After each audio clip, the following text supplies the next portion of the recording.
I want to welcome all of you this evening for what should be a really timely and gripping series of lectures. I'm Richard Saller. I was stopped at the door because they didn't recognize that I'm now president of Stanford University.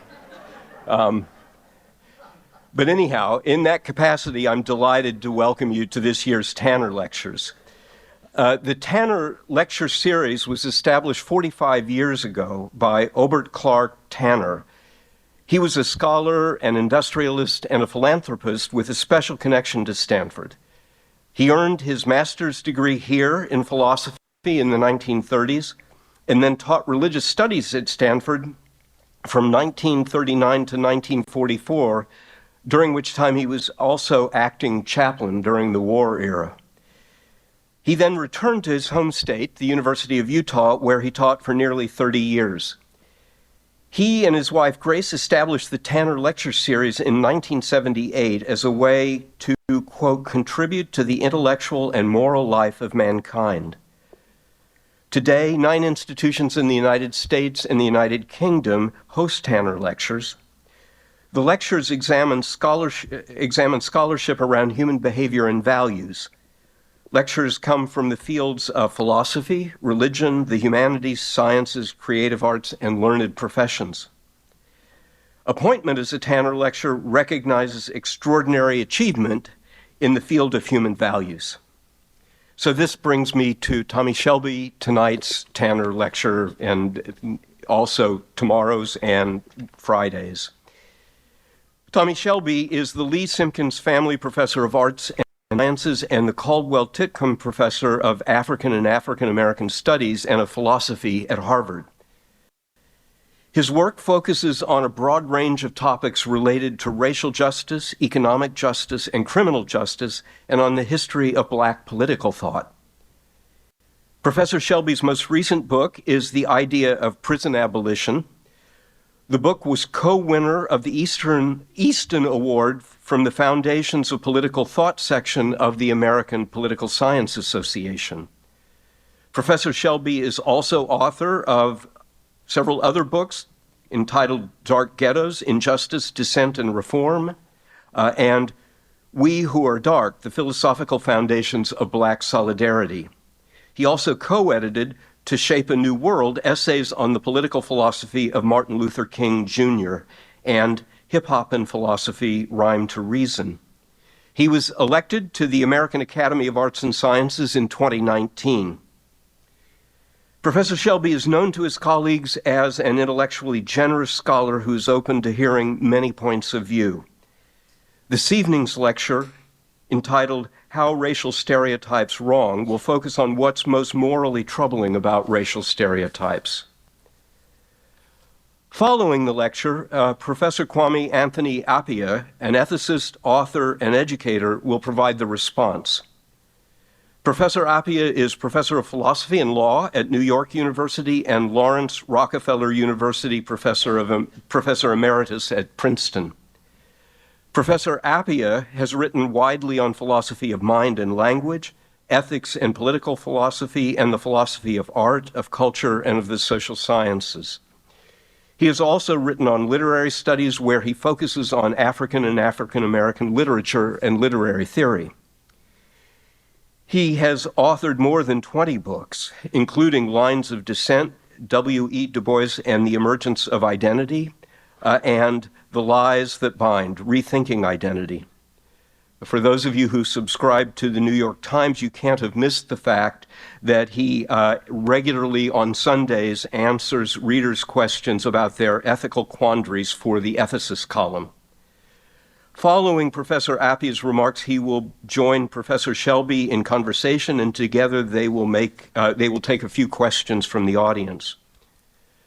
And then a brief advertisement for what will follow.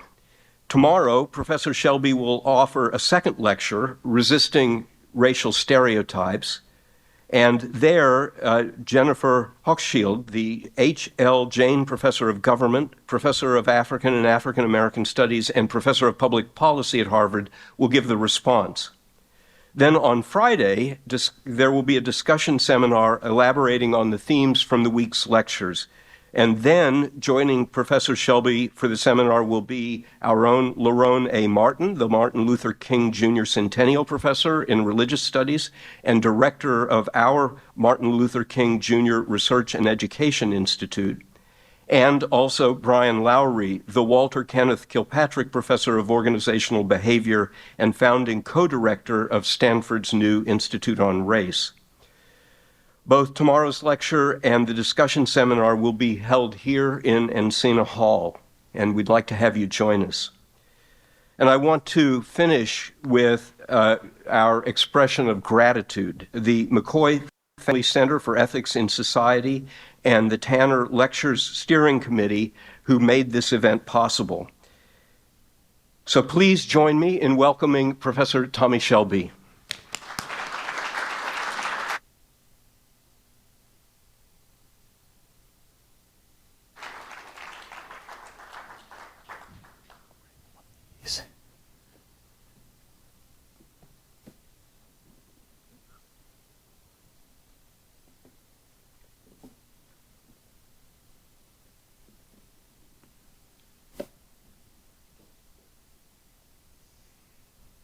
Well, good afternoon, everybody, and good to see you all.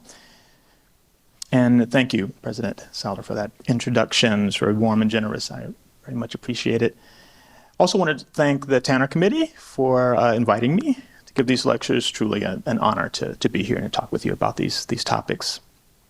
And I want to thank the McCoy Family Center for Ethics in Society, and in particular to Leigh Fanar and to Ann Newman and Gillian Valdez-Mong for their help on many things, large and small, as I prepared for these lectures. I'm truly grateful for that.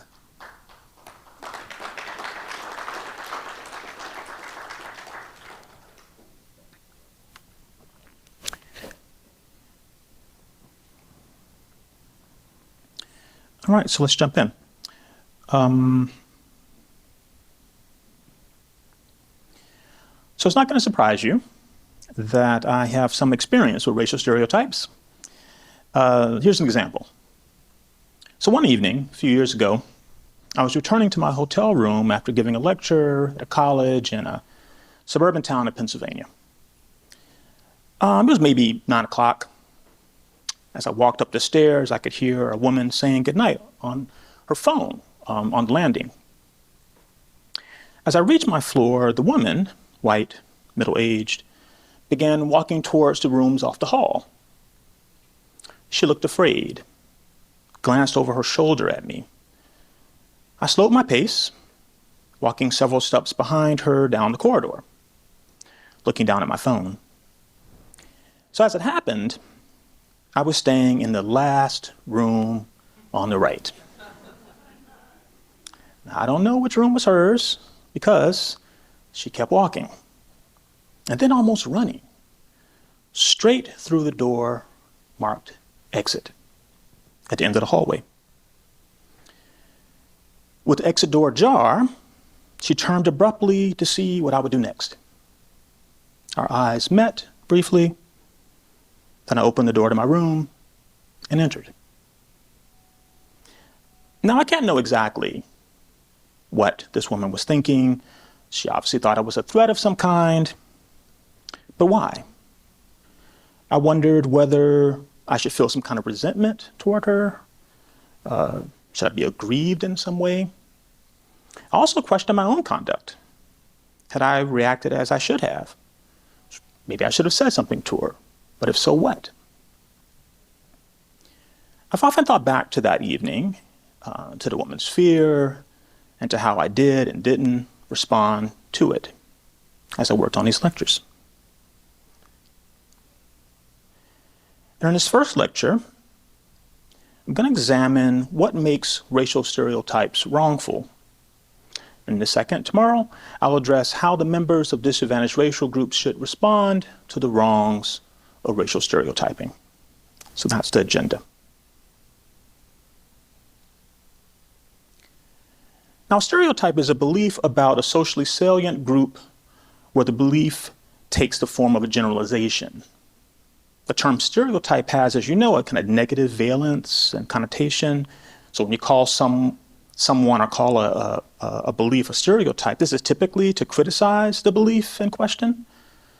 So we can think of stereotypes as faulty group generalizations. However, not all group generalizations commit epistemic errors or have moral faults or morally bad in some way.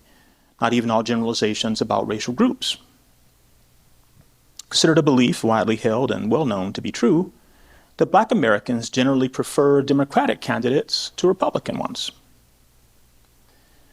So if we were to seek a sort of value-neutral term to mark the relevant kind of belief, we might use the language of, say, demographic generalizations.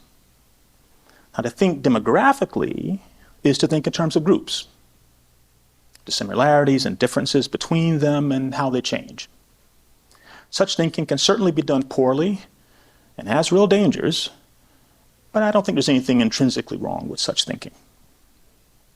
But consider 3 familiar generalizations about Black people that are widely thought to be deeply morally problematic. Blacks are dumb, Blacks are lazy, Blacks are violent. Now, I've expressed these generalizations in their most offensive form, that is, as generics. Generic statements lack sort of explicit quantifiers, such as all, most, or a disproportionate number of, and so on.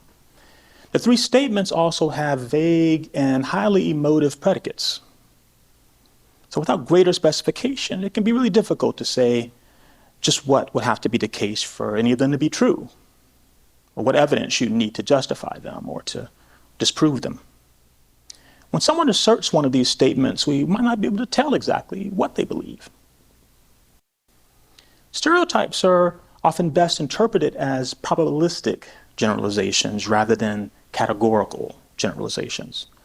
So for example, they might be beliefs about what most people are like instead of what all members are like. These generalizations are also often comparative. For example, that the trait is more prevalent in the group than in, say, comparable groups. Sometimes the stereotype posits that there is something in the intrinsic nature of the group that, say, causes most of its members to have the attributed trait. Sometimes the stereotype is best understood as attributing an arresting intrinsic trait to the group. For instance, one that immediately elicits fear, which is compatible, as it turns out, with thinking that only a small minority actually exhibits the trait.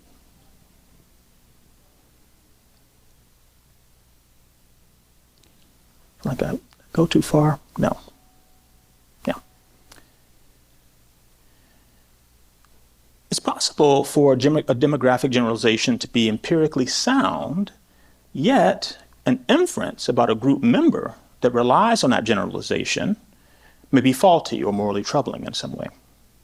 For example, one might hold accurate beliefs about, say, differences in crime rates among racial groups, but then wrongly infer from these statistics that, say, a Black person with whom you're interacting is a criminal.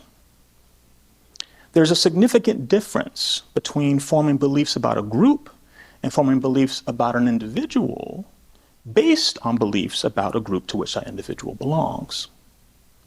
So with this difference in mind, we might distinguish between a stereotype and stereotyping. So a stereotype is a faulty belief about the relative prevalence of a trait in a group. Here, the fault lies with the generalization itself, quite apart from its application to particular individuals. We can think of stereotyping as a faulty inference about a particular person based on a group generalization. And of course, the stereotyping could be doubly in error. It could be a faulty inference based on a faulty generalization. Now, stereotypes, they exist as a kind of social fact, a kind of cultural inheritance within a particular society. People are aware that a generalization is widely held, or at least once was widely held, and they know that others are similarly aware. These types of generalizations can burden group members in ways that group generalizations that have few adherents don't. These burdens can be particularly significant for members of already disadvantaged groups. When people express worries about actions or attitudes that say reinforce or perpetuate stereotypes, it is these commonly held demographic generalizations about socially salient groups that they have in mind. Now, this lecture is about stereotypical beliefs. Sometimes a person may invoke or exploit a stereotype without actually believing the generalization. Why? Well, to insult others, to advance some political agenda, to tell a joke, or simply to be provocative. However, I'm interested in cases where the demographic generalization is sincerely held. And before moving on, I should note that much recent work on stereotypes in psychology and in philosophy tends to focus on implicit bias. Now, stereotypes and stereotyping, as I've here defined them, and implicit bias, obviously related, but I think they're different.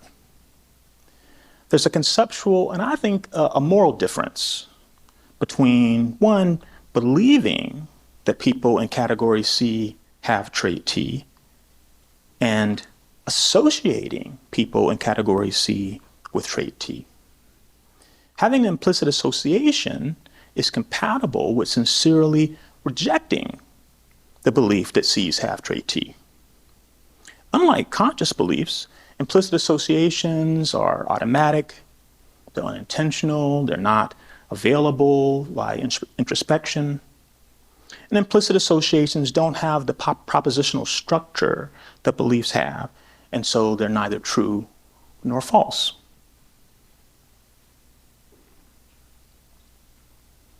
Stereotypes and stereotyping should be distinguished from group prejudice. So prejudice here involves having unwarranted hostile sentiments toward a group, such as scorn, fear, contempt, malice, antipathy, resentment, or even lack of goodwill. Where there's prejudice, there are usually corresponding stereotypes present too, of course, but one can accept a stereotype without being hostile toward the group in question. This is obviously true of positive stereotypes, for example, that say blacks are good at dancing. Yet it can be true of negative ones too. For instance, the belief that blacks are not as intelligent as whites or Asians needn't, we'll discuss this further, lead to any animus or hard feelings toward blacks.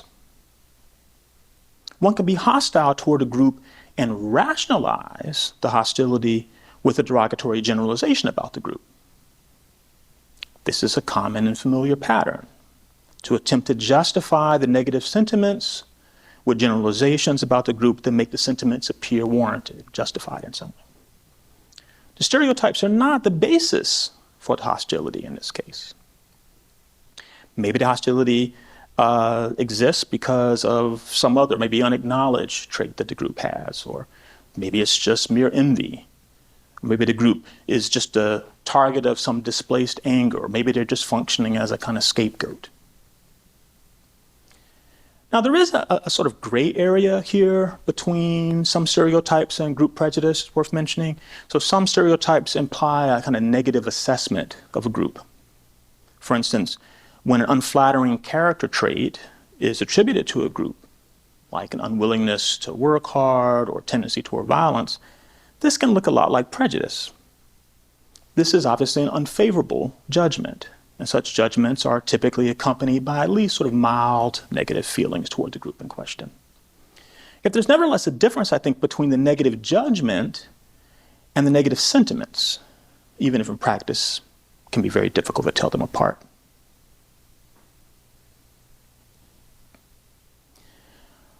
Though I've so far mainly used racial stereotypes as examples, the conception of stereotypes I've been outlining here is not really unique to race-based generalizations. Other group stereotypes are going to have the same sort of structure, they're going to have these same features. Yet the question naturally arises, is there something unique? Is there something sort of distinctively wrong about racial stereotypes? Now, one sort of thought is that racial stereotypes are wrong when they're racist. And the fundamental task then might be thought to be identifying what makes something racist, right? The beliefs, the actions, institutions, whatever. Figure that out, and then you know what's going on. And in previous work, I focused on explaining what racism is, what makes it wrong, what are the principal forms that it takes, and so on. But here, what I want to do is leave that question aside, at least for the moment, and just focus on whether the person who believes the stereotype has done something wrong, whether the belief constitutes a kind of wrong without trying to settle the question of whether it's also racist. So we can talk about that if you want. Now, one could argue, Anthony Appiah has argued in the past, that all beliefs about so-called races are flawed. Why? Well, because they presuppose the doctrine of racialism. Now, on that kind of account, all racial stereotypes would be inherently flawed. Why? Well, because there are no races. However, I think a person can believe a racial stereotype without believing racialism. So they might accept that, say, the groups in question, they're members that share a certain racial identity, as Appiah has also argued in other work. Now, there are some very influential scholars and intellectuals who deny that there are racial essences, but they believe versions of each of the Black stereotypes I've offered as examples earlier.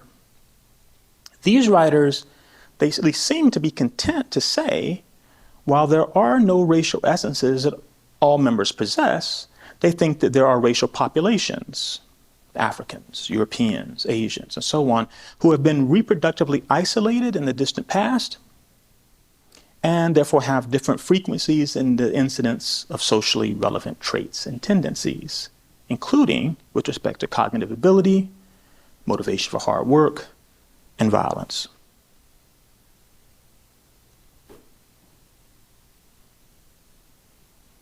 So let me turn to what is morally objectionable about stereotypes. Now, the most serious moral concerns with racial and other stereotypes have less to do with the beliefs themselves, I think, and more to do with the potentially harmful downstream practical effects of people believing such faulty generalizations. The people who accept these stereotypes might be led to act on them in ways that harm others. Those who believe these stereotypes might develop unwarranted hostility, contempt, or disdain for others, sentiments that are contrary to the goodwill that our fellow human beings are due. Now, if these beliefs are widely held, this might bring about or reinforce grave social injustices. And these are all, I think, potentially harmful consequences of stereotypes. Indeed, mere implicit bias can have many, if not all, of these negative social consequences. I take it that this much is clear and widely acknowledged. Somewhat less obvious is whether those who accept stereotypes do wrong or exhibit a moral vice simply in virtue of believing such things. I'm not thinking here of whether the wide acceptance of these beliefs can causally generate or reinforce injustices, or even whether acting on the belief could wrong others. No doubt, we sometimes infer that a person has a character flaw from the fact that they accept a particular stereotype. Maybe their endorsement of a demographic generalization suggests some kind of hostility behind the belief rather than just pure epistemic error. What I'm talking about here is whether believing a proposition itself can be a type of wrong. I think the question is worth exploring, as many seem to think that stereotypes are in themselves wrongful. That is, to believe them is to make one a fit target for moral disapproval, for blame, for resentment, and other such attitudes. Now, this kind of inquiry might immediately give some pause. It can sound a lot like an investigation being carried out by the so-called thought police. The moral condemnation of racial generalizations can seem illiberal. as treating controversial opinions like they're a kind of heresy. Such strong moral disapproval can be a way of morally shaming those who depart from orthodoxy simply because they think for themselves. And such condemnation raises the specter of aggressive, even state-sponsored suppression of unwelcome ideas, which is a violation of freedom of conscience. These worries, sometimes overblown, I think do have merit, and I think we should keep them in mind as we proceed. Now, when something is morally wrong, this is a strong, generally overriding, if not decisive, reason not to do it. I believe that for a stereotype to be morally wrongful, the belief in question must be epistemically flawed in some way. For example, false, or it's misleading, it's inaccurate, or it's unjustified by the available evidence and whatnot.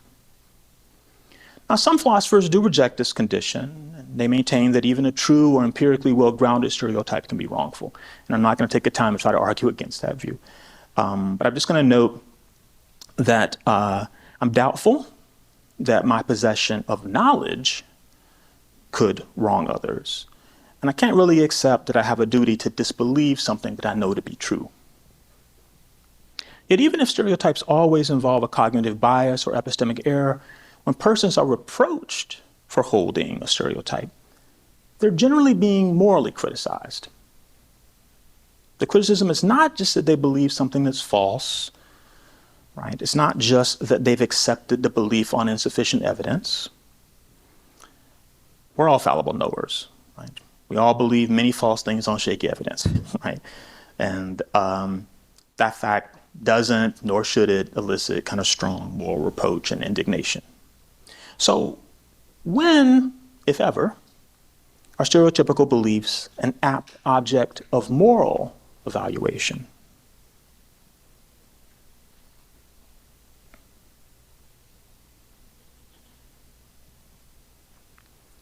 Suppose a white high school teacher, let's call her Miss Johnson, has the belief that blacks are less intelligent than whites and Asians, simply as a matter of cognitive ability. But instead of having contempt for black children, Miss Johnson makes every effort to ensure that all her students realize their academic potential, even if that means she must provide extra help, attention, and encouragement. Now, if her attitude seems a little bit unrealistic or hard to understand, we can suppose that Miss Johnson, she doesn't believe that more intelligent people deserve greater praise or reward simply for being smart. Nor does she think that a person's moral worth varies with their level of intelligence. Ms. Johnson doesn't tell her students about her beliefs on race and intelligence. Why? Well, she knows that this is going to only elicit outrage and it's going to be really unproductive for their learning. So how should we assess Ms. Johnson's holding this racial stereotype? So let's suppose that the comparative generalization about racial differences in intelligence is factually incorrect and lacks empirical support. Despite this, I don't think that the mere acceptance of the inaccurate generalization actually wrongs anyone. To see this and understand better why some might think otherwise, let's just look at the case of Ms. Johnson a little bit more closely. Now, one kind of problem that arises here, that arises with the belief of the sort that Ms. Johnson accepts, is that when it's joined with other attitudes and moral principles, it constitutes a kind of ideology. And that kind of Marxist sense of the term, that can justify what is in fact unjust, what is in fact wrong. It's objectionable to hold a belief, but only when it's combined with a wider set of beliefs and values. After all, some people are more intelligent than others, and this more general belief about the variability in intelligence doesn't really seem to cause a lot of moral concern. And as noted earlier, group generalizations, though clearly fraught with enormous danger, are not intrinsically wrong either. And I can imagine we could run a similar argument about laziness or criminality. Rather than object to the mere fact that Ms. Johnson holds this belief, One could object to the way she holds it.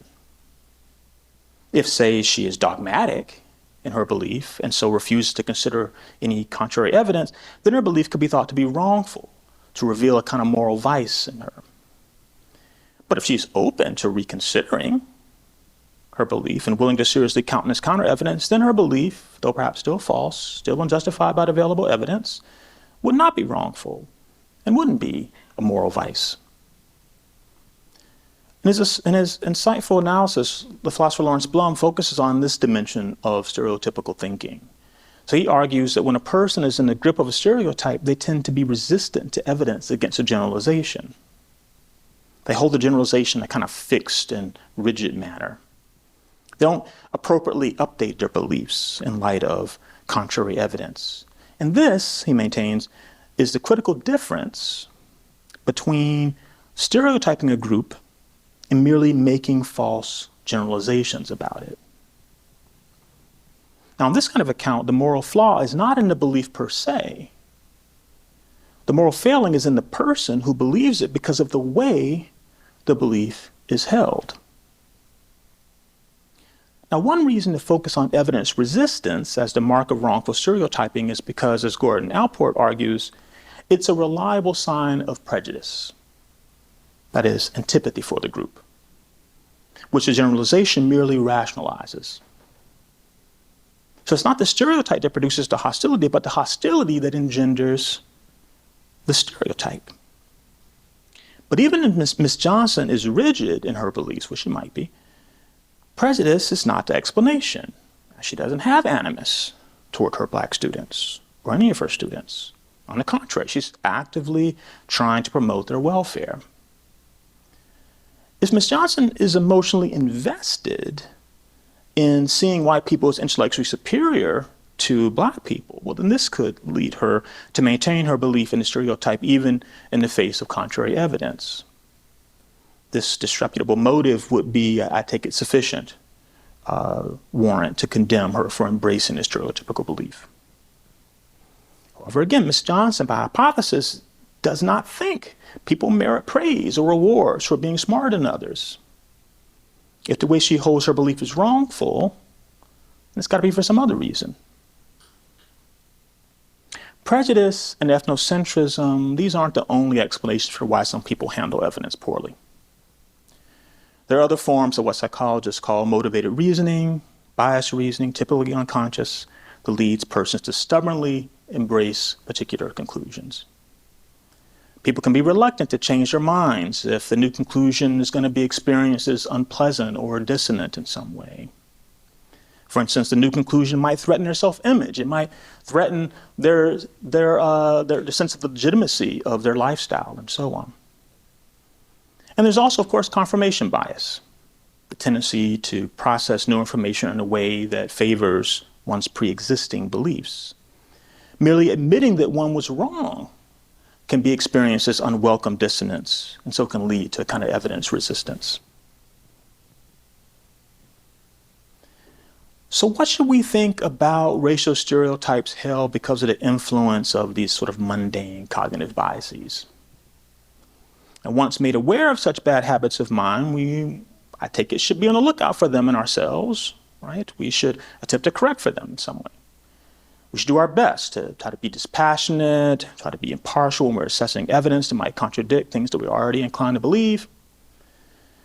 We should avoid dogmatism, should cultivate a disposition toward open inquiry, and so on. Now, these norms are part of what some call the ethics of belief.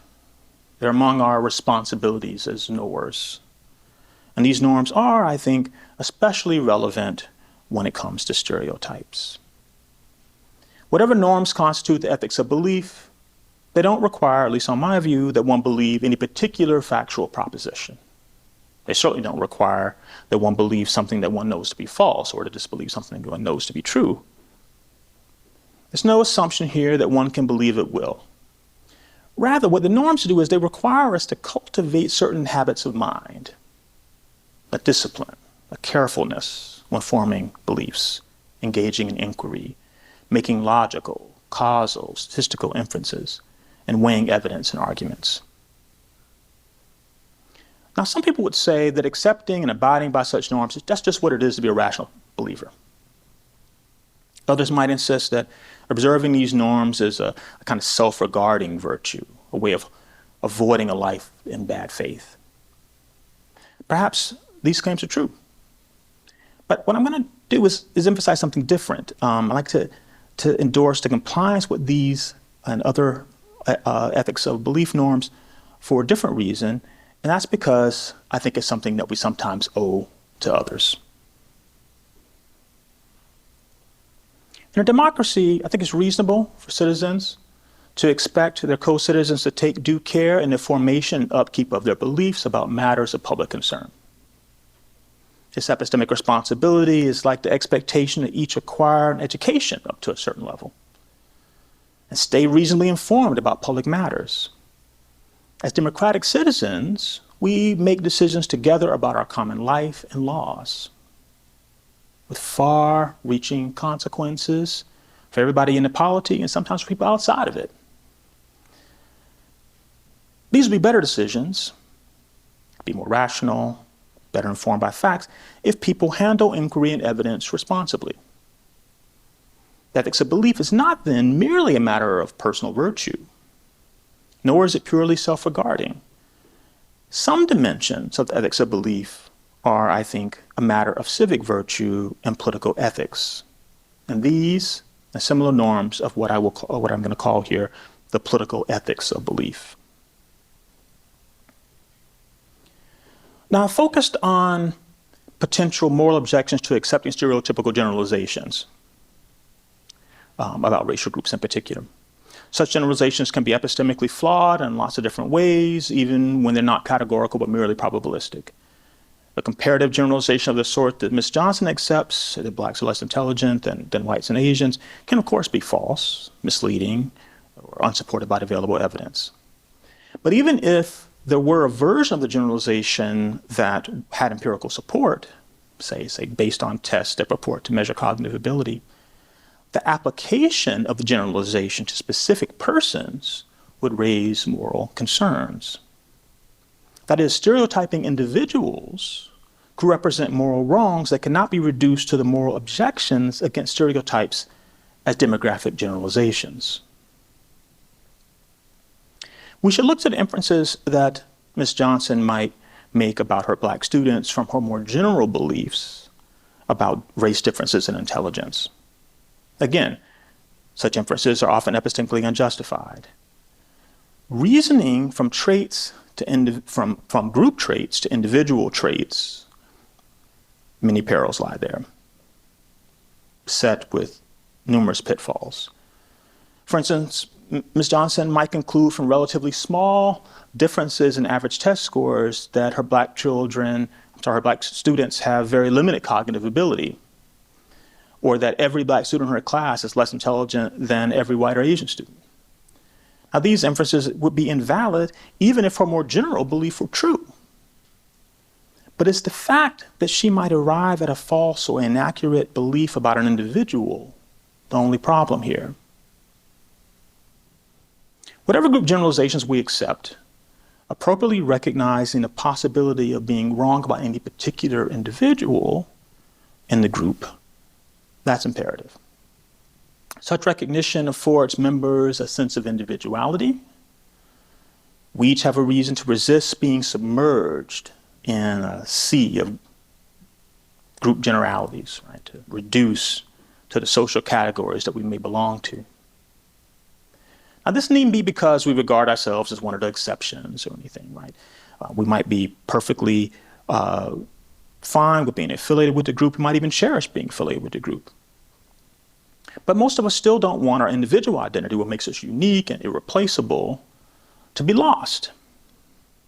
When we use the heuristics that demographic generalizations provide, there is this tendency to imagine that the group members are really much more similar than they are.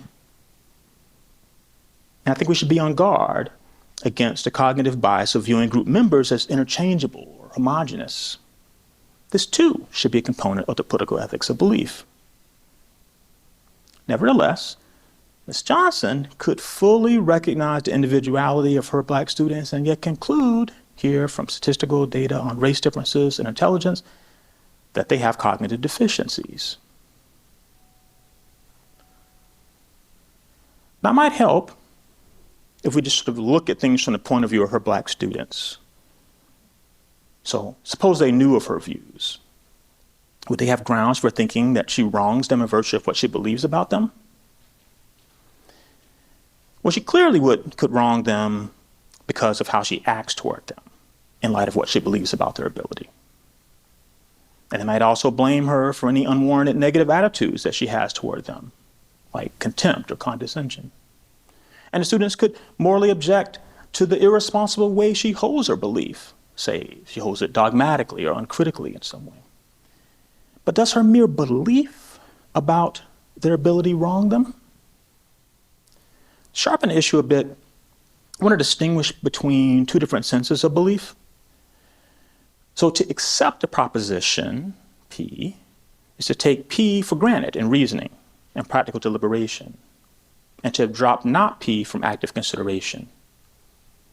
Belief as acceptance is a disposition to think and act as if P is a subtle question. This is an all or nothing matter. The believer has come to a definite and confident conclusion about P. Acceptance as a cognitive state is to be distinguished from mere credence. You're attaching a probability here, well short of one, that P, but keeping alive and refusing to dismiss the possibility that not P. So credence here is a kind of degree of belief. It's a matter of the strength of our belief, which can and should vary with the strength of our evidence for it. Now, I would be less troubled by the fact that a person attaches a particular likelihood, say 0.3, to the possibility that I'm unintelligent, than if they were to take it for granted that I am. When a stereotyper has made up their mind about me based on a group generalization alone, this feels like an insult. It's an offensive thing for them to think about me. What, though, if anything, explains the legitimacy of my grievance in this case? Now, one kind of answer advanced by some philosophers has to do with how moral considerations bear on the kind and strength of evidence needed to adequately justify certain beliefs. When the moral cost of error for believing a proposition are high, this can necessitate greater evidence in support of that proposition than when the moral stakes are low. Put it another way, when being wrong about a proposition could potentially wrong someone, you're going to need a lot more evidence for the proposition than you otherwise would. If Ms. Johnson were to accept that one of her black students, let's call him James, has lower cognitive ability than his peers simply based on statistical data on race differences and cognitive ability, I think she's failed to give due weight to the possible moral cost of being wrong about James's intelligence. This is clearest when her belief threatens to spill over into action. Our beliefs can pose a danger to others given our disposition to act on our beliefs. It's a reasonable expectation that we refrain from relying on negative racial stereotypes when forming an opinion about an individual unless we have other supporting evidence. The cost of error here are sufficiently high that suspending judgment on the proposition is really the right choice. And given the proposition limited, if any, credence typically costs one little. When feasible, we should gather further information about the individual before arriving at a firm conclusion. I think we can extend this point to demographic generalizations themselves, particularly racial generalizations. Some widely accepted racial generalizations are of recent vintage, say, like that black diners don't tip well, which I'll talk about tomorrow. Others have a long and ugly history. These latter have a different moral significance because they carry freighted social meaning, like the belief that black men are rapists. Given the practical stakes here, those subject to these stereotypes, they understandably react with anger and anxiety when these are assumed or invoked. The fact that certain racial generalizations would have been used to justify practices like slavery, genocide, colonization, that's a reason to approach these generalizations with great caution and immense skepticism, and really to demand truly compelling evidence before accepting them. Note also that group generalizations that have served as rationalizations for grave injustices should give us immediate pause. Why? Well, because they're so often grounded not in reason or evidence, but in objectionable, non-cognitive motives. Unjust social arrangements, they encourage such beliefs among those who stand to benefit from these arrangements. An appreciation of the moral lessons of history should make us slow to form or retain beliefs of this kind. There should be a presumption against the truth that only really formidable evidence can overcome. When the moral stakes of our beliefs directly involve action, it's pretty straightforward how moral considerations could and should affect how we consider the relevant evidence. For obvious reasons, Black people, they don't want the police to stop, to search, or use physical force against them without adequate justification.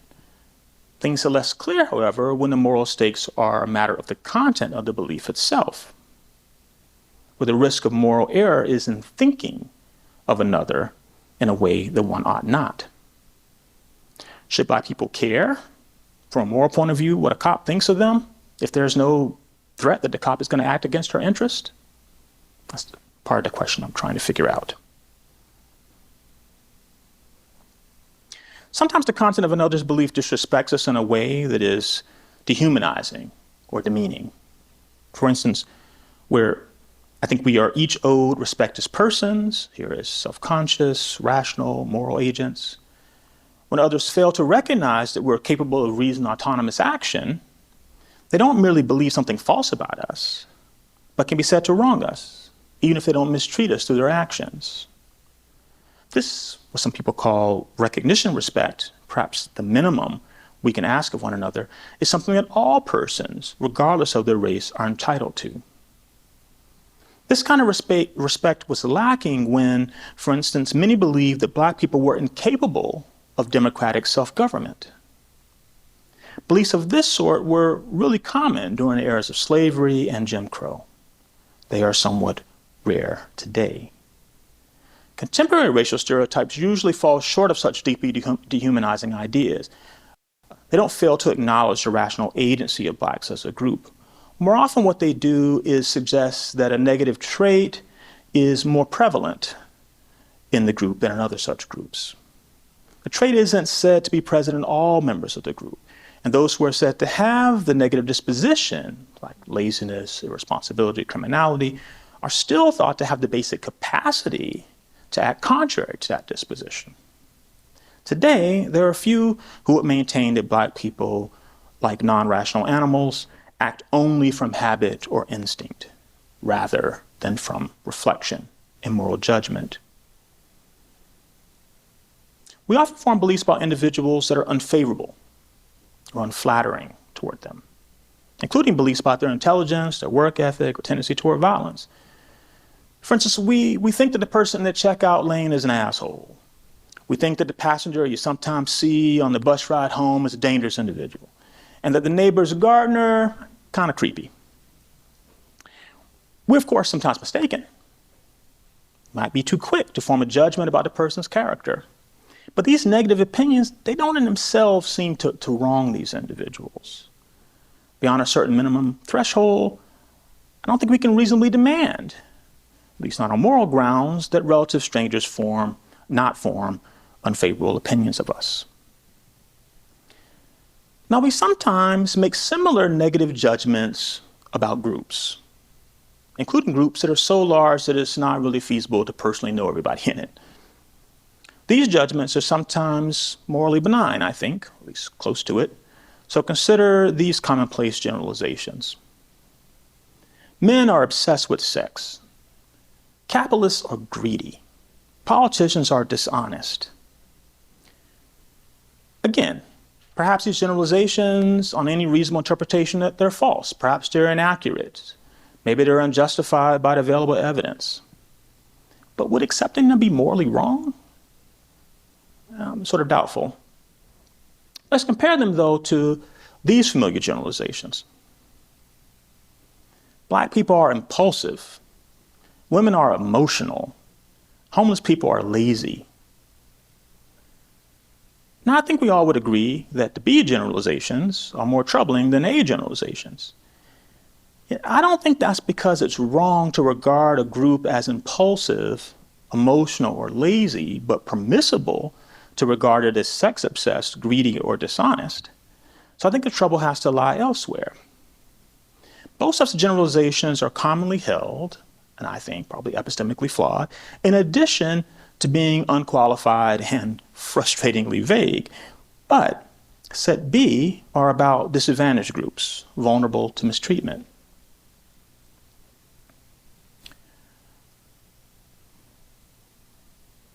So while it might be morally permissible to hold a widely accepted but unwarranted negative opinion about a powerful group, such beliefs are much less defensible and possibly morally objectionable when about oppressed or disadvantaged groups. These groups are already unjustly burdened, and we should avoid adding to their burdens by being quick to think ill of them. Our sense of justice and empathy for the marginalized should make us slow to form such judgments.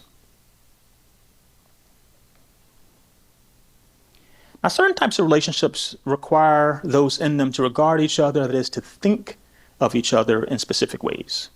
At least these relationships are to be good ones. I think this is clearest, as some philosophers have argued, in close personal relationships, such as familial relationships, or marriage, or friendship.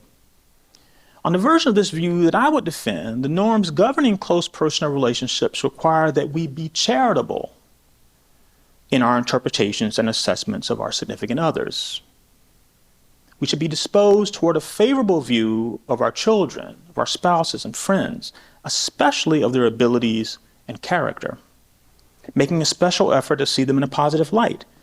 In particular, and most relevant for our purposes, the demand is that we be reluctant to form a negative opinion of our significant other. Such negative assessments should be formed only on especially strong evidence, much stronger than we would need to be justified in forming such an opinion about a stranger. Of course, we shouldn't jump to conclusions about anybody, right? Or be inclined to look for the worst in anyone. But the kind of charity at issue goes beyond the ordinary goodwill, a benefit of the doubt that each owes all other persons. These relationship norms do not require that those in them accept particular propositions about each other's abilities or character, nor do they forbid any specific opinions about one another's agential characteristics. It's permissible to come to a negative assessment of a loved one, but only slowly, after serious reflection and due consideration of the evidence, which should be strong, if not decisive. Thus, I would not, as some have, describe the disposition toward charity here as a kind of epistemic vice or epistemic bias. It's not epistemically unjustified to have this kind of charity. And it doesn't require believing things on inadequate evidence. What one's doing here is simply raising the evidentiary standard for coming to an unfavorable conclusion. The threshold for acceptance, full belief here, is just higher for unflattering judgments. The risk of error here, namely damage to the relationship, is such that the standard for adequate evidence should be demanding. The idea of variable standards for assessing evidence should be familiar from the law. Depending on the case at issue and the stakes of getting things wrong, and before reaching an unfavorable verdict, we sometimes demand the preponderance of the evidence, sometimes demand clear and convincing evidence, and at other times evidence beyond a reasonable doubt. So we tilt the burden of proof in favor of the defendant in a criminal trial because of the high cost of error, namely severely punishing someone who's innocent. The rationale in close relationships is analogous. Charitable interpretations and assessments, just like a willingness to make sacrifices for them, these are necessary ingredients in any good relationship. In the absence of such charity, relationships are often marked by resentment, mistrust, if not dysfunction. We wrongly risk what makes these relationships valuable when we're quick to believe the worst about those we claim to care about.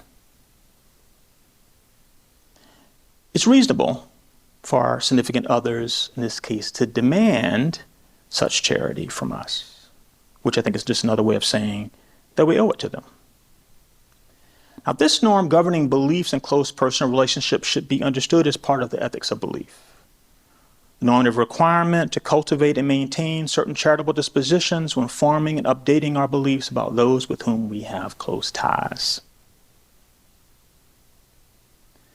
Now, if this line of thought is correct, we might ask whether it holds any lessons for race relations in the United States. One pertinent lesson is that how we should think of one another depends on the particular relations in which we stand to one another. The relationships between racial groups in American society are not, nor could they be, intimate or close relationships, which of course is not to say that individuals from different racial groups could be in close personal relationships. These intergroup relations are considerably more impersonal, and the moral demands must accordingly be less exacting. Love and loyalty, these can't be expected. However, it's not unreasonable to expect goodwill and mutual respect, particularly among fellow citizens.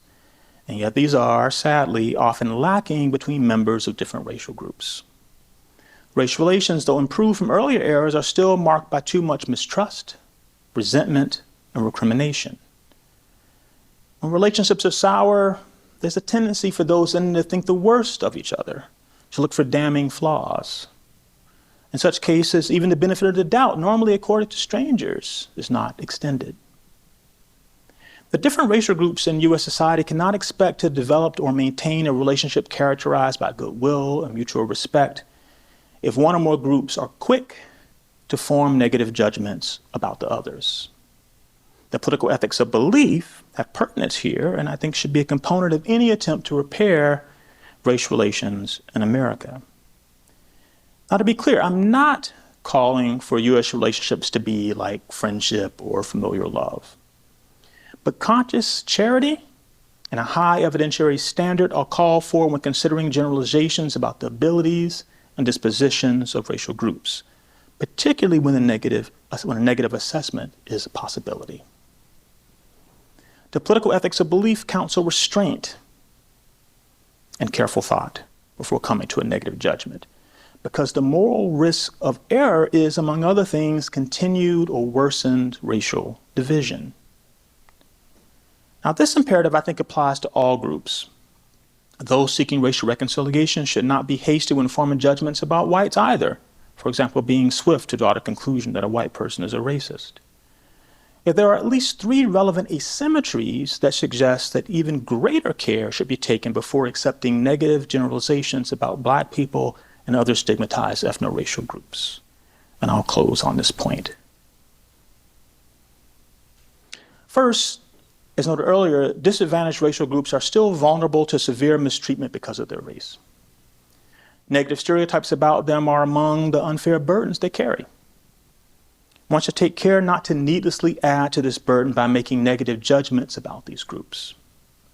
Some charity in the assessment of their abilities and characters call for to avoid needlessly one should take care not to needlessly add to this burden by making negative judgments about these groups, and some charity in the assessment of their abilities and characters call for to avoid increasing the weight of oppression for these groups that already confront enduring injustice. Second, the most threatening racial stereotypes have often served to rationalize or to justify maltreatment of non-white groups.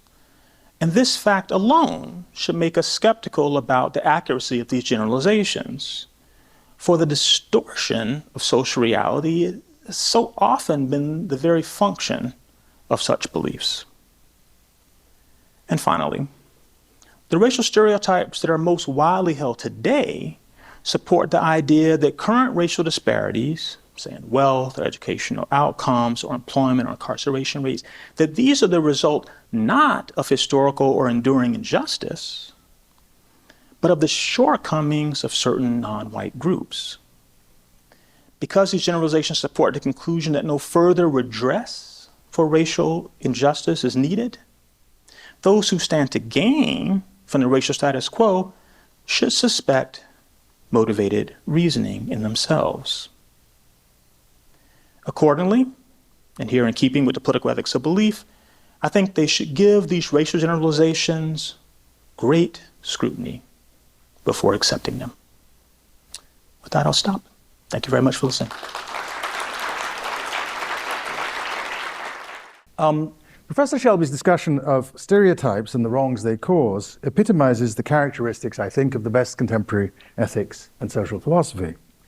It's analytically acute, making distinctions it needs without being too finicky about them. It identifies and characterizes the subtle and complex mechanisms of social life that are relevant to its subject, and it pays attention to questions of great theoretical interest while not losing track of what is of practical importance. And so he has left me with a difficult task. The conventional role of a philosophical respondent, after all, is to find difficulties and press objections. I, alas, on my first couple of readings of the text, found myself inwardly nodding my head as I went along. So I'm going to do something else.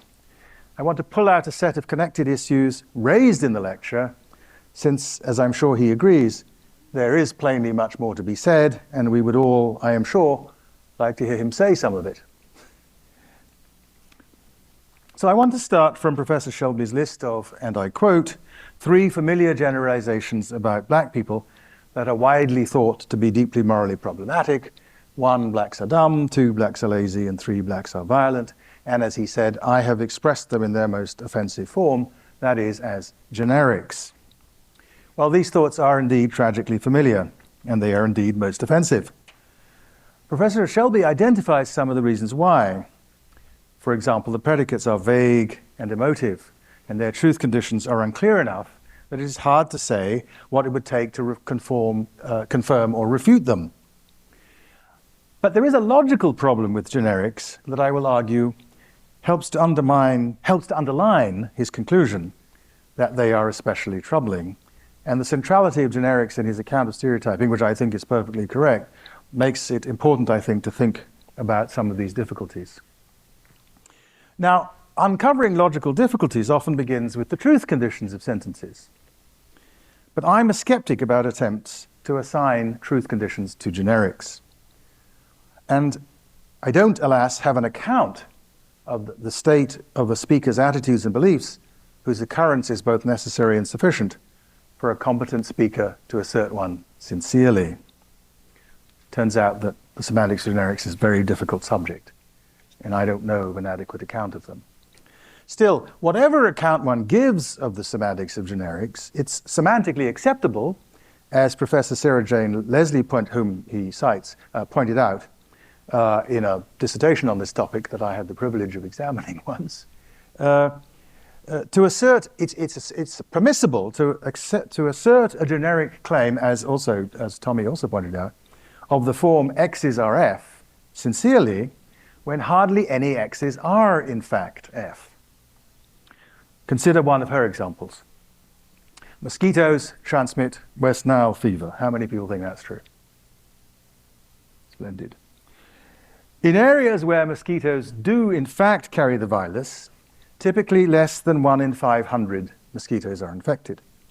Only about 1/5 of bites by infected mosquitoes cause infection, and fewer than 1 in 100 of those infected will develop the severest form of the disease. So under 0.0004% of bites cause serious illness. And yet I agree with Professor Leslie that, knowing all this, it remains fine to say mosquitoes transmit the West Nile fever. And the logical problem is now easy to grasp. If you introduce a generic when most X's are not F, and then if you infer faced with a new X that it is an F, you're using a pattern of inference that will normally lead you into error. It's not just that it'll make a mistake sometimes.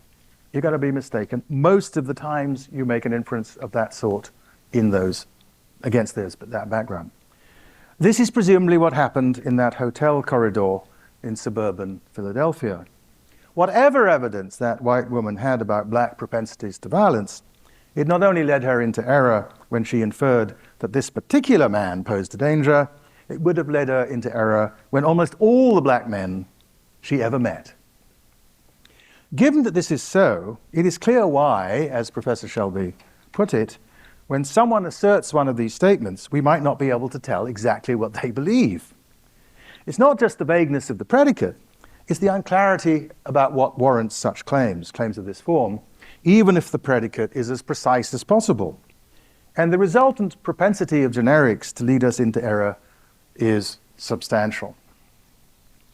If Professor Shelby's 3 examples of generics about black people are typical expressions of a stereotype, then it will not be true that they are characteristically what he calls probabilistic generalizations, which are claims that most X's are F, or that X's are probably F. He says that a stereotype is a faulty belief about the relative prevalence of a trait in a population or group. But if most stereotypes are generics, the main fault with the stereotype is that it is mistaken. It is not that it's mistaken about the prevalence of the trait, but that the prevalence it entails is radically underspecified. It doesn't actually tell us what we should think about the prevalence of the trait. And he adds, we can think of stereotyping as a faulty inference about a particular person based on a group generalization. And one reason that stereotyping in that sense occurs, we can say, is that the inference from X's are F to this X is an F is not just invalid, because the premise can be true when the conclusion isn't, but normally unsound, because it usually takes us from something that we're permitted to assert to something that we're not, because it's false. That's because almost all generic claims about blacks that a person lost my place. Oh, I'm moving in the wrong direction. That a person might reasonably make are consistent with most blacks not being F. The ones that actually figure in our discourse are mostly ones where most blacks are not F. So, for example, about 3% of the population of the United States has felony convictions. That number for black Americans is around 15%, and almost everyone who's looked into it surely knows that this difference is in part explained by 3 facts. The justice system treats black people much more severely than white people and less fairly. It treats poor people more severely than rich people, and black people are more likely to be poor.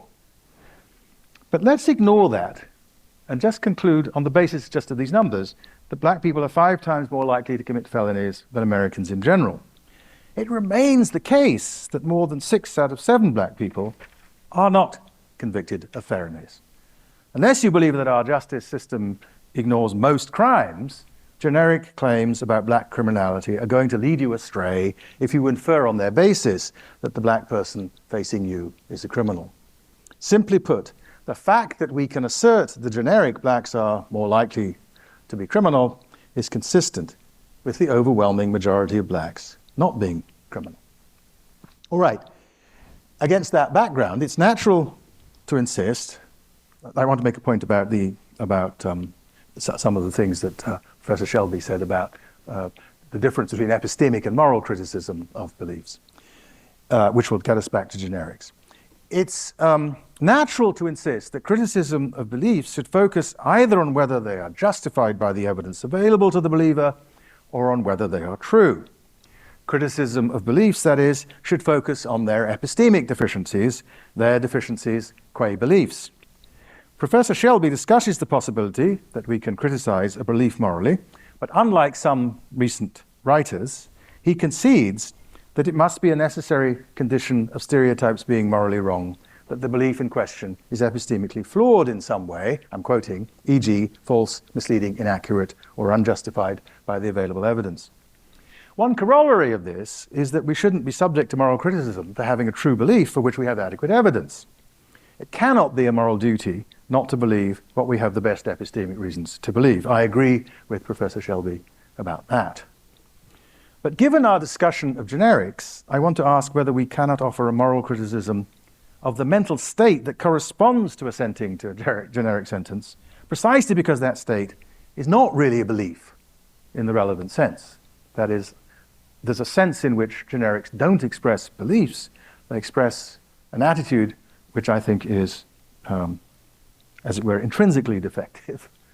A standard belief has its content, as I said, fixed in part by its truth conditions, the conditions under which it would be true. Generics, I've suggested, don't have truth conditions, and so we can't begin there. So let's call the state of assenting to a statement, whether or not it has truth conditions, a thought. Perhaps we should reserve the word proposition for the ones that have truth conditions.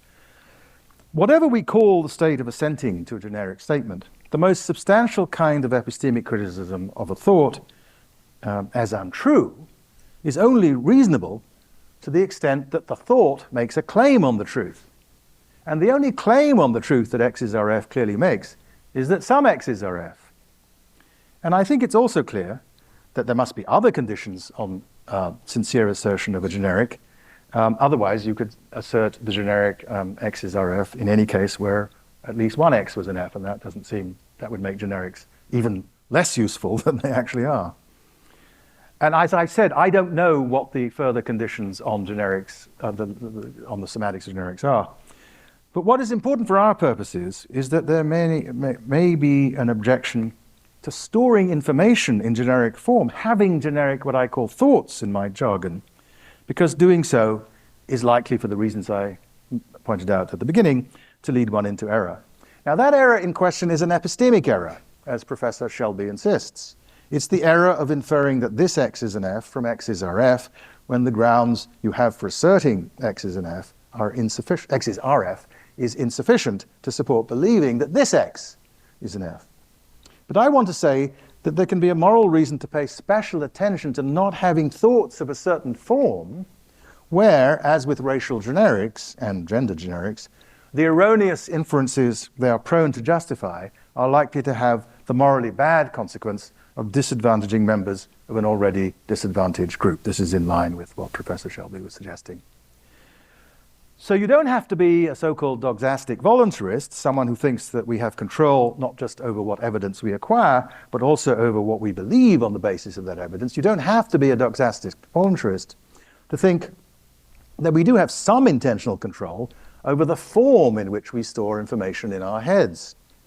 Faced with whatever evidence grounds the warranted assertion of a claim that blacks are violent, it can be reasonable to ask you, to require you, to consider whether there is not some claim with clearer truth conditions that you should store away as your epistemic takeaway from that evidence. One that is more accessible for truth, for example. So explicit quantifiers like some, many, most, a lot, 25% of, and the like, have a more disciplined inferential behavior than generics. We make fewer mistakes reasoning with them. Recording information that way, with those sorts of quantifiers, reduces the likelihood of the particular error associated with such generics, the one that Professor Shelby rightly focused on, which is that it burdens members of an already burdened minority with being regularly wrongly identified as being intellectually or morally or otherwise deficient. Similarly, and more straightforwardly, you shouldn't store information about black people in your mind as a set of beliefs expressed using the N-word. If, as this example suggests, we do have some control over the form in which we think our thoughts, then we can have a moral duty to reflect on the form we adopt for them. And this is even more emphatically clear in the domain not of what we think, but of what we say. Uttering unqualified generics about race, I would argue, is almost always a bad idea, and often, given the considerations that Professor Shelby drew to our attention, it will be wrong to utter them. I would go further. It can be your duty, in the sort of social world that Professor Shelby rightly outlines, to inquire not just whether the claim, once properly expressed, is one that it's reasonable to believe, but also to reflect on why it might be true, if it is. Professor Shelby cites Charles Murray. Oh, he didn't. In the text version, I think he mentioned Charles Murray as an example, or maybe in a footnote, as someone who does not believe in racial essences, but nevertheless holds all sorts of stereotypes about black people. But Murray is too prone to think that the statistical differences between American racialized groups are to be explained by a differential distribution of genes in the relevant populations, and not enough interested in social explanations of those differences. That's in the relevant context. It's a moral deficiency not to pay attention to both of those possibilities and to consider which of them is more important in explaining whatever data you have. So I very much agree with his conclusion, Tommie's conclusion, not Charles Murray's, that the ethics of belief requires that one cultivate certain habits of mind, a discipline and carefulness when forming beliefs, engaging in inquiry, making logical and statistical inferences, and weighing evidence and arguments. I'm quoting from his text. And I would add that a refusal to do so on the topic of racial differences in a democracy with our racial history is a sign of exactly the sort of racial disregard, the lack of the proper degree of concern for one's fellow citizens of other races, that Jorge Garcia once argued was, as he put it, the heart of racism. Now, Professor Shelby has argued convincingly for a different view of racism. But this sort of refusal would count as racist on his story too. For on his account, racism is an ideology, a widely accepted illusory system of belief that functions to establish or reinforce structures of racial oppression. Stereotypes expressed or stored in generic form are bound to generate illusions, as I've argued. And the way that racial stereotypes generate illusions reinforces structures of racial oppression, as Professor Shelby has so clearly illuminated and brilliantly in these lectures.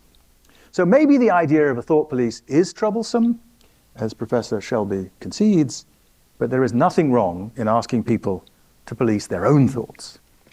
Thanks very much. So we're supposed to talk, I think. Yes. Pleasure always to be in conversation with you about these things. And I've been, learning from Anthony's work for so many years. And I think of the paper you wrote, the racisms paper from, that's more than 30 years ago now, that I still teach all the time. A lot of these questions are kind of in the background of them that have to do with how to think about the intellectual and moral errors that are made in the case of racism and racist beliefs in particular. And I recall we discussed this like years ago about how, on the points that you want to make about the intellectual and moral errors of racism, I think you probably still stand by those in there, but that people had a hard time hearing what you were saying, because some of the errors that you point to, you describe them as racist, and people objected to that, even though the underlying point was, I think you probably still stand by for the most part what you say there. Yeah. I mean, I have given up calling them racist. Because I think it was right to think that it wasn't helpful to call them that. Not because I'm just backing off, because I don't like being shouted at. No. I would never suggest otherwise. No, I don't like being shouted at. I mean, one thing that came out more clearly to me in your talk than it did in my readings of the paper version that you kindly sent me, was the centrality really of something in your thinking that I think of as, and I don't know whether you will find this pleasant or not, as million, because you remember chapter 3 of On Liberty is called On Individuality as one of the elements of well-being, and it's a defense of the central moral importance of individuality, because people can't live well unless they're allowed individuality, and that's why it's one of the elements of well-being. And I think that one of the ways of thinking about the problem with generics is that they encourage, as you said, they encourage you to sort of to homogenize classes of people, and to treat this person before you not as the person that you're gaining evidence about, but as simply an instantiation of a bunch of kinds of person. And so it sets you up to get them wrong. And as I said, because I think, especially the kind of generics you put up, which are those ones with those vague negative predicates in them, they're almost always, I don't just mean the racial ones, almost all of them, the proportion of the people who have to be, of the X's who have to be F, for people to be inclined to say that is tiny. I mean, people say, my two favorite recent examples are Muslims are terrorists. Well, there's over 1 billion Muslims, and how many of them are terrorists? And evangelicals are homophobic. there's an awful lot of evangelical churches in this country which are accepting and welcoming of gay people. So, and I suspect that, depending on how you define homophobia, I suspect that it's not true even of the majority of evangelicals that they have hatred and contempt for gay people. So, but nevertheless, how many people agree that evangelicals are homophobic? Well, I've set you up to say no. But I would like to encourage you to say no about things like that unless you're very, very sure. And what you should be interested in, I think what we should be interested in holding our heads are thoughts like, 27% of evangelicals say that, oppose something or other. Or that's a thought that you can assess, you can hold responsibly, you can look for evidence for. It's almost certainly going to be false, whatever it is, because precise statistical numbers are very hard to get. But it's going to be close to the truth. Whereas saying evangelicals are homophobic just doesn't. It means here this person comes to you, and you think, oh, evangelical, and your first thought is this sort of. So in a way, I suppose what I'm saying is that maybe a lot of generics are more like conscious. Like a conscious version of implicit additives. They're just associations of ideas, negative associations of ideas. And if we are disciplined about them, we can stop the harm they do because we don't actually, on reflection, believe the most X's are F version of it or the all X's are F version of it. I was thinking about those cases where you emphasize the radical, unspecific nature of the quantifier, as it were, right? So, like, is it? So when I think about the person who holds a belief like that, it's a kind of vague thought, could be captured as a generic, and you could be inclined to think that vagueness of it, one, it obviously allows one to kind of back off from stronger interpretations of it. So you start with, are you saying that most people? No, I'm not saying that most people. And then, are you saying that disproportionate number? No, I'm not. It allows for that kind of backing off.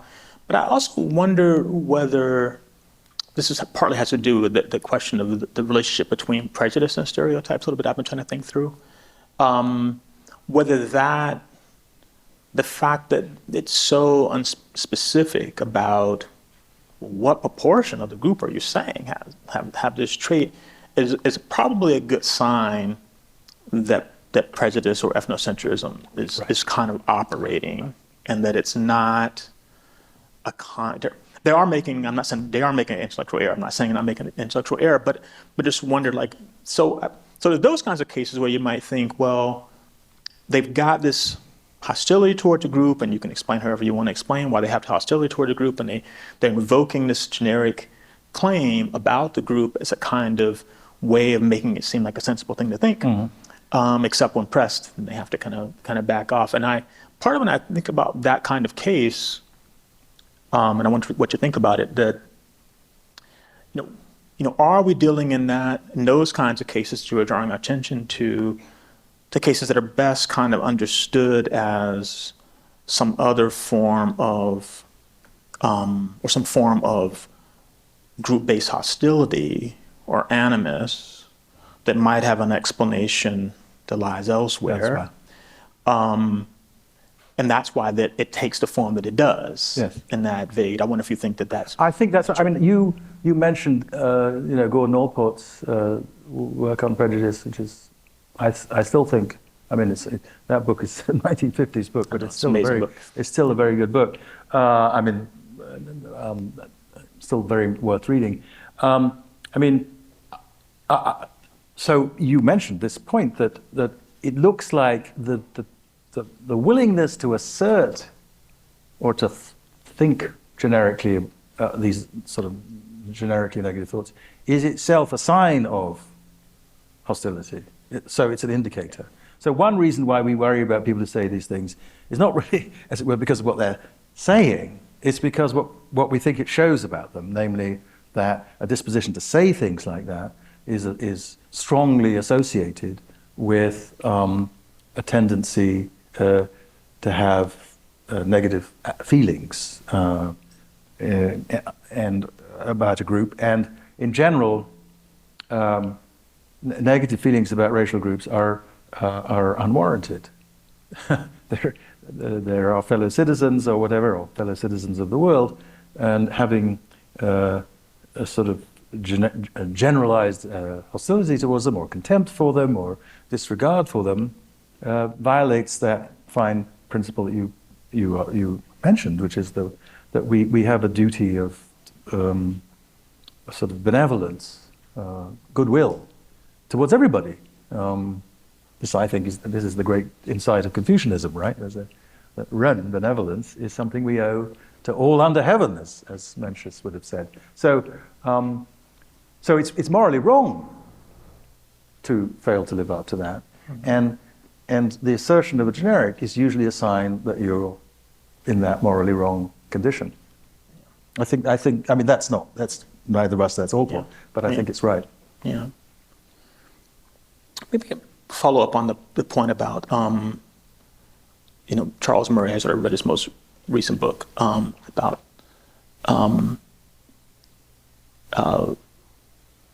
so I think what it's called is something like maybe someone remembers what it's called. It's like about two facts about Africa. But it's like nobody here is going to be willing. No one's going to willing to say they actually read know it. The title of Charles Murray's latest book. I'm not going to admit that you read it. I read it. So in the case you think of the reluctance to consider social explanations for observed group-based differences. So you could think, again, like we're just on the same theme, but I'm going to take it another direction. That reluctance to consider all these alternative explanations and to be inclined to look for genetic explanation suggests something about the person, something not good about the person when they do that.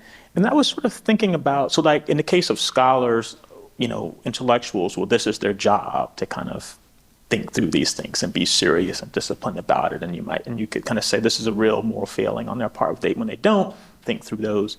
But I was just wondering how you think about, because I've been thinking about it too, just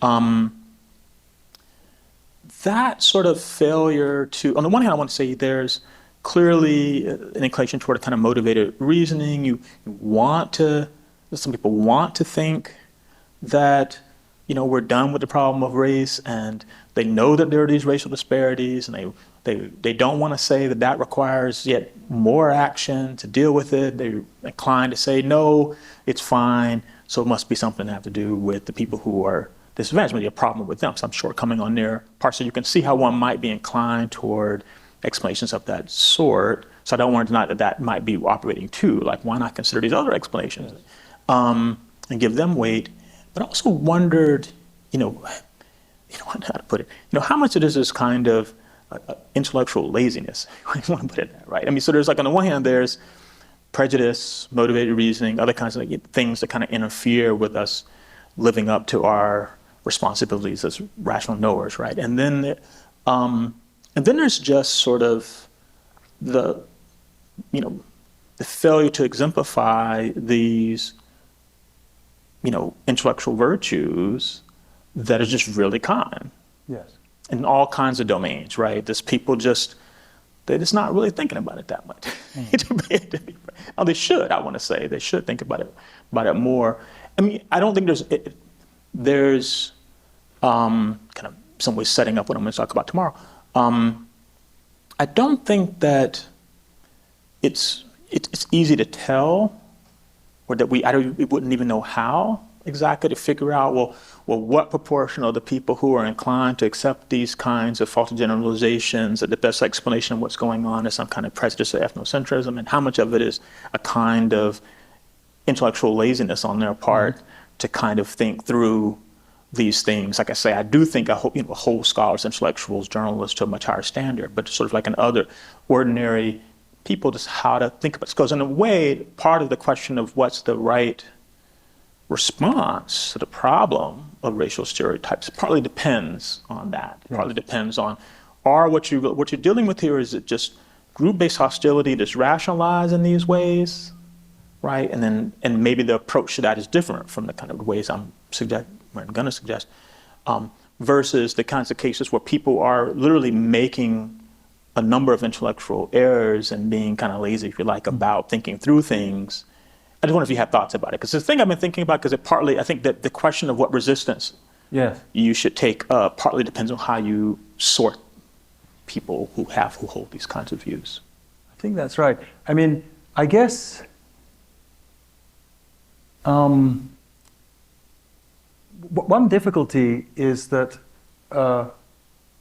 in a way, what matters is that it's an error. And while it may be that the question of what the source of the error is relevant to the moral evaluation of the person, it's not clear to me how important it is as in deciding what to do, what policies to try and adopt to deal with the problem of these widespread false beliefs. And I do think that they're ideological in your sense. That is to say, one reason people are lazy about some of these things is because the way they now think about it suits them just fine. Yeah. It's a bit like some of the resistance to serious thought about climate change. A lot of the resistance to serious thought about climate change amounts to saying, well, if I can align myself with somebody who says it's not anthropogenic, then we don't have to do anything about it, right? Because it's not caused by us. Now, none of that follows, of course. I mean, even if it weren't anthropogenic, there might be things we could do about it. But still, the thought is we don't want to do anything. I have to give up my Lamborghini if we do anything. So let's not believe that it's the sort of thing that driving Lamborghinis can cause. That's a facetious way of putting the point, but you get it. So I think there's this kind of fatigue in the United States among white people, especially about doing anything about racial injustice. A lot of people think, well, we've been at this since the 1960s. We passed the Civil Rights Act. We've had affirmative action. What more can we do? And if that's your inclination, then you will be more likely to want to accept explanations of the persisting inequalities in outcomes that don't refer to social facts that we might be able to do something about, but just...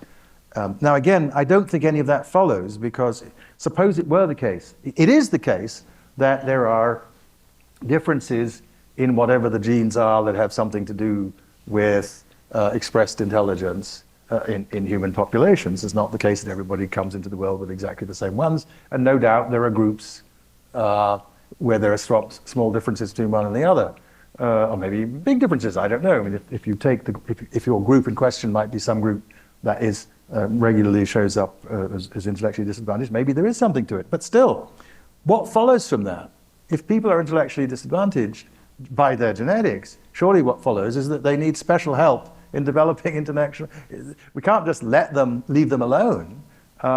It's the people who think that the kids in the math class who are doing well are the ones you should focus on, versus the people who think the kids in the math class you should focus on are the ones who aren't doing well. My view is, if math is important and some of them are doing fine, let's focus on the ones who aren't doing so fine. And it doesn't really matter why they're not doing fine. So the debate about what the sources of the difference are strikes me as a distraction from the question, however this kid got here with this set of Mrs. Johnson's kids got there,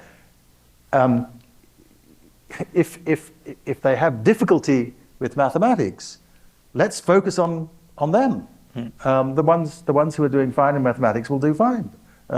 And what matters is that we have a good distribution of mathematical knowledge in our society, sufficient for all citizens to have, or most citizens, to have the capacity to think about the mathematical things that you need to think about, like interpreting statistics.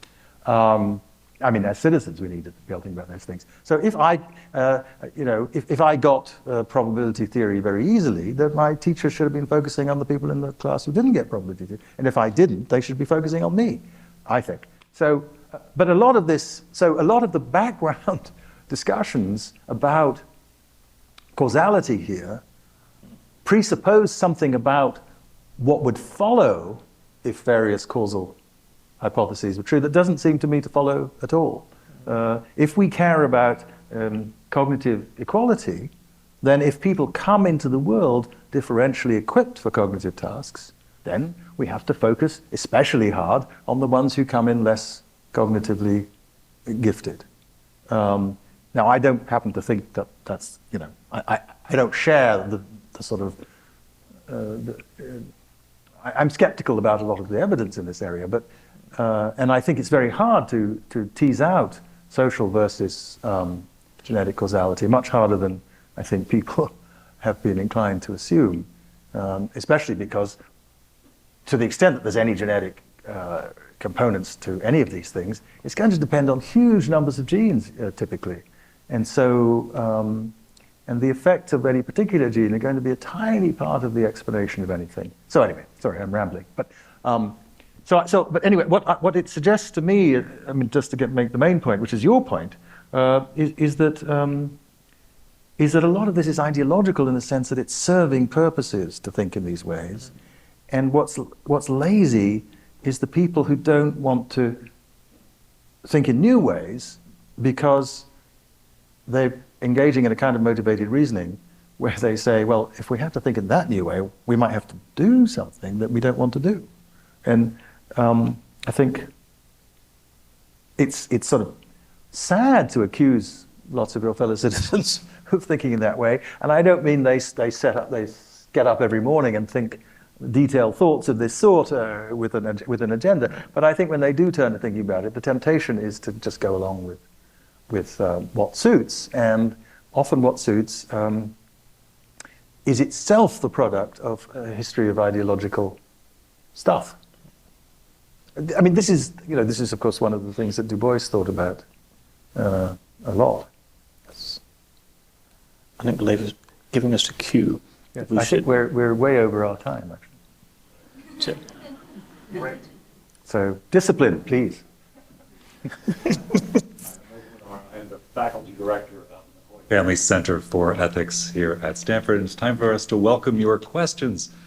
There are microphones there and there on the outer aisle. If you have a question, could you please proceed to one of them?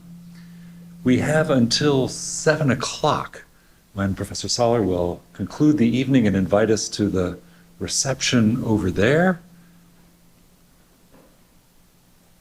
Could we have a first question, please? Hi, thank you. This was great. I really enjoyed the talk. I have a question about raising the bar of sufficiency for belief. And I don't think this is a disagreement with the general picture, but I wonder if this is the best way of thinking about the ethics of belief. So I'll just push the teacher example a little bit. Mm-hmm. So say that Mrs. Johnson finds that she looks at the students she has, and her Black students do less well on, say, a standardized state-mandated math test than the other students in general in this class. But she's very careful about drawing generalizations, right? So she doesn't go and draw the generalization. But compare her to another teacher that thinks, there's something going on here and it has to do with race. And she might be tempted to draw that generalization. But then because she's curious, she tries to find out why the generalization might hold. In fact, she looks at the data for the state. She looks at the history of the testing. She looks at social theory. She reads a few sociology books. And so she might accept the generic in some sense, in some qualified sense.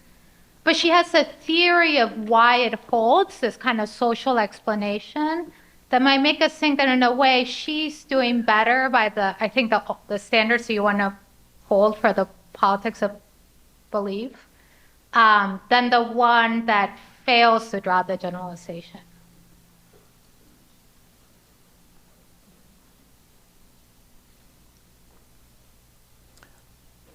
I mean, I'm not sure I'm taking the point. So she does better. The case she does better because she's done her homework.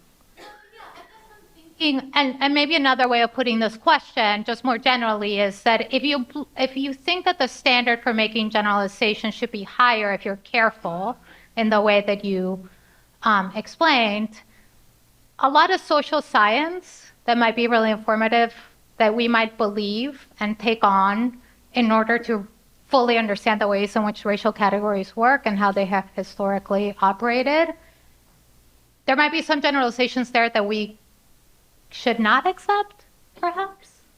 That's in a way my question. Like, would it require us to not accept some generalizations?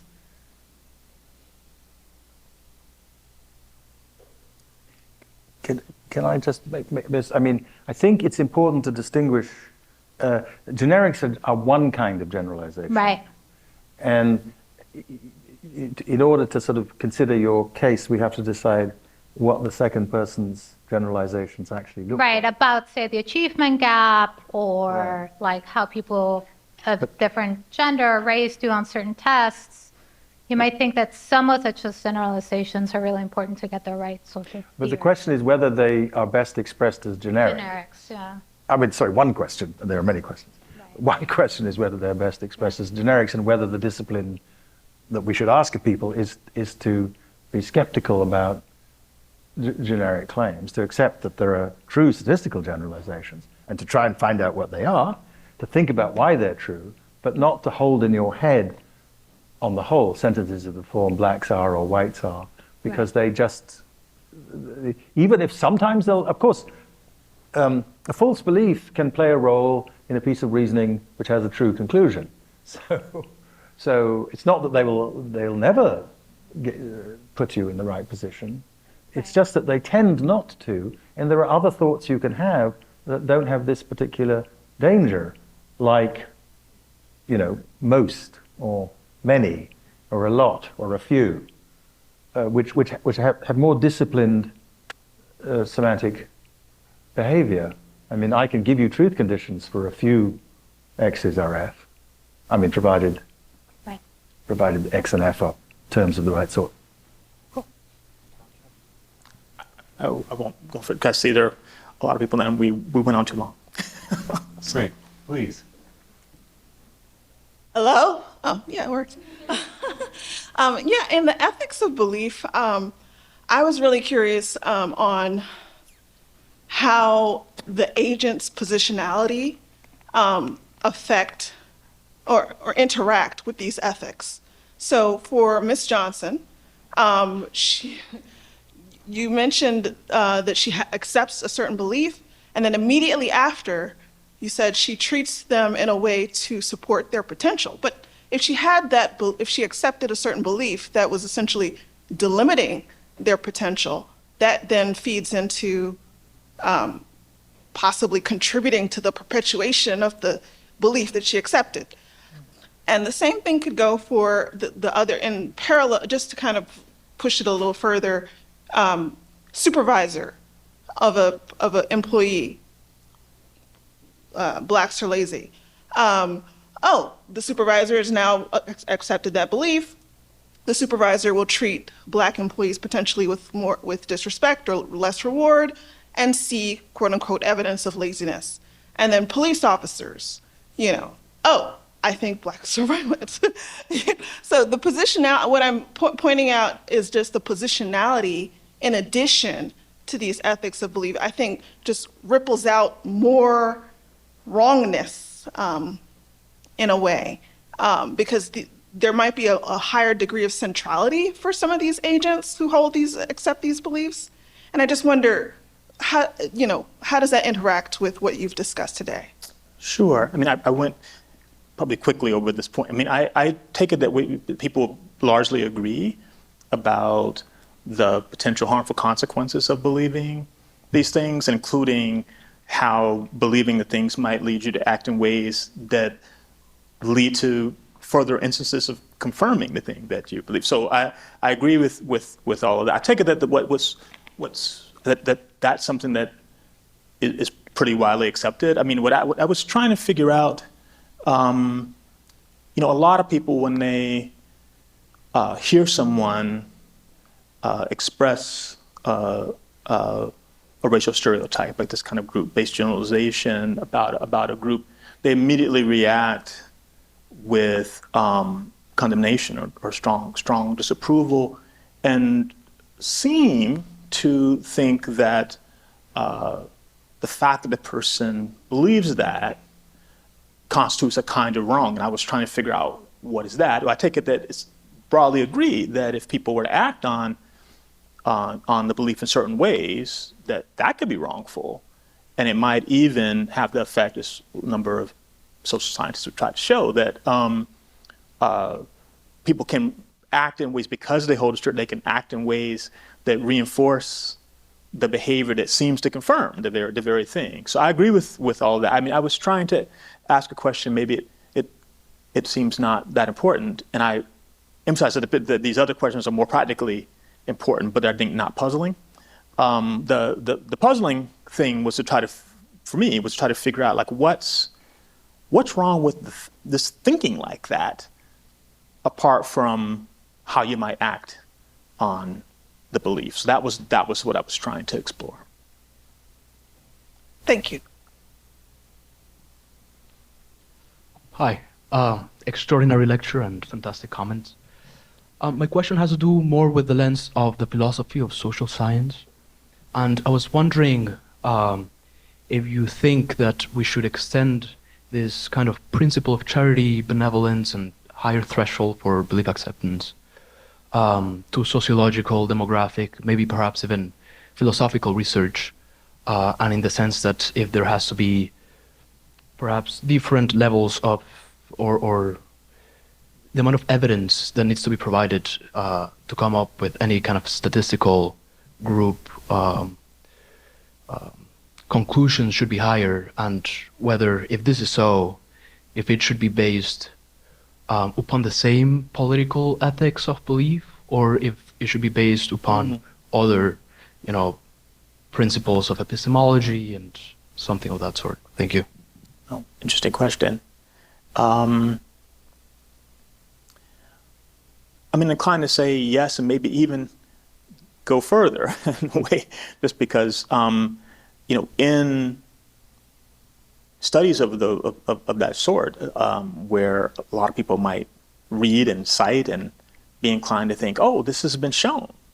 That the worry about the downstream effects of publishing research of that sort, I think, might even raise the evidentiary bar even higher than for the ordinary judgments that citizens make, because they're not presumably publishing it and don't have the kind of position to influence how the people think. So I do think, I don't know where to set that exactly. It is social science at the end of the day. It's not, you're never going to have the kind of, indubitable, rock solid conclusion. I mean, you don't get that in the social sciences. But I still think it makes sense to kind of hold yourself as a social scientist to a very high standard when you're making these kind of generalizations that are commonly been used to mistreat people, that we know are often that prejudice and hostility and ethnocentrism are behind them,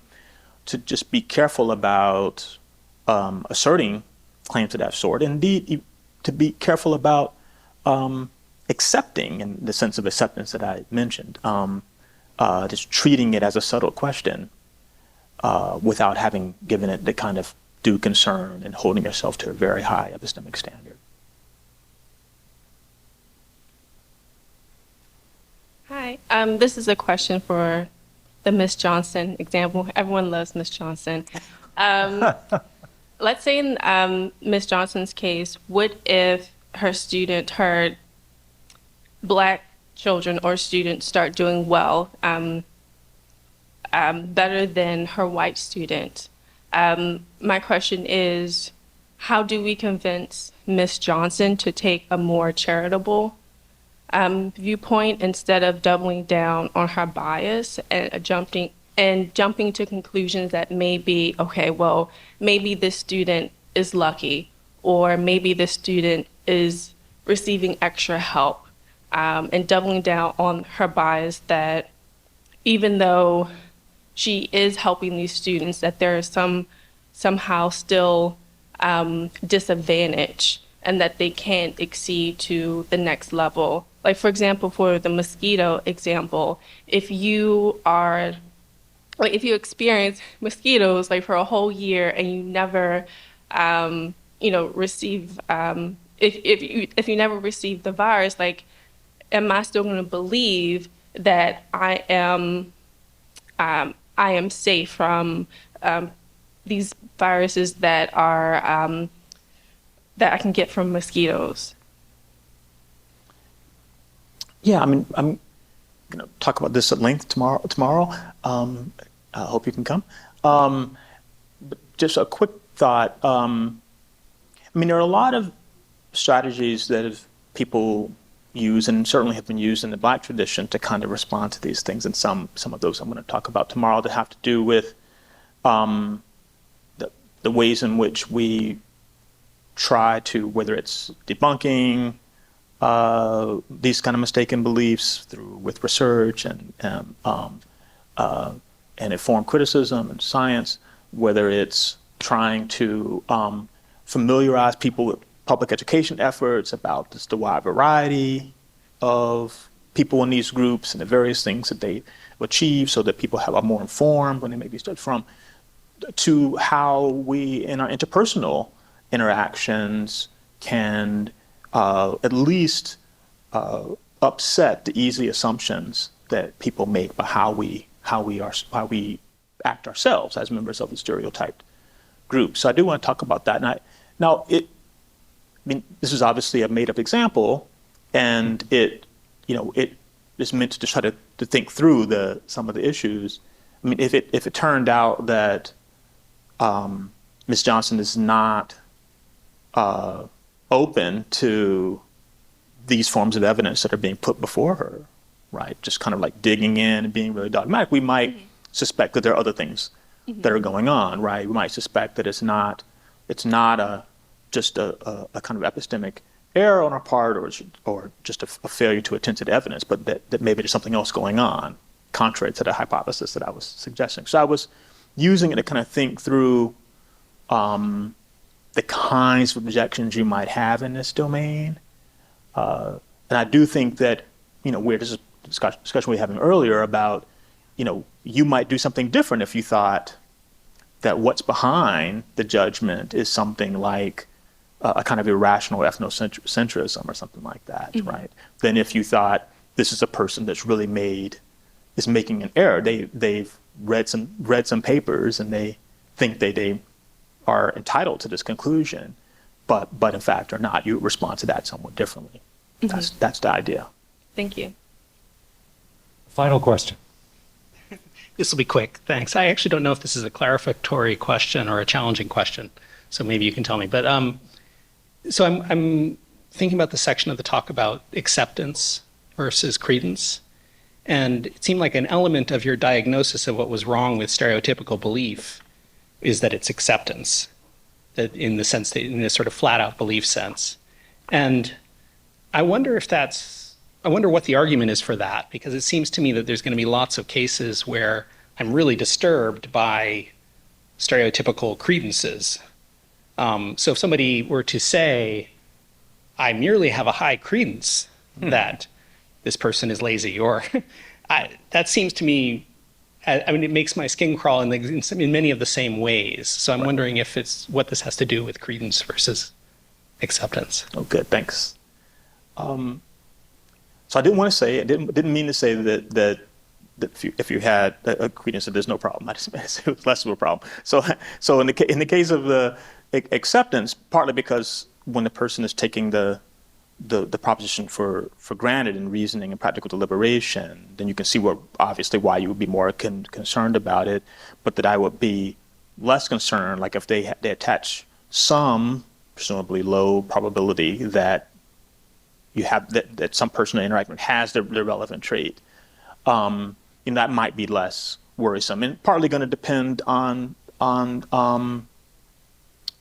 just how high the credence is, right? In some way, so like and then you ask questions about whether they're really justified attaching that high probability to it, and so on, and have they done due diligence and of the sort I've been suggesting. So I didn't mean to suggest that I took it was the more straightforward case, and the one I think that probably worries us most often is the case of acceptance. But if you take the example that I sort of started with, right? So you might think, well, in that case, the woman say she doesn't believe that I was going to do anything to her, but she attached some probability to it that I might do something. And then there's all the questions that Anthony raised about, like, she's just making a mistake and thinking because, oh, well, there's disproportionate, crime of a certain sort by race, then conclude from that I have a high probability that I am, and so on. All those questions would then become relevant. But I didn't mean to suggest that there's no problem in the case of credence, just less of one. So thank you very much. We really appreciate it. Thanks.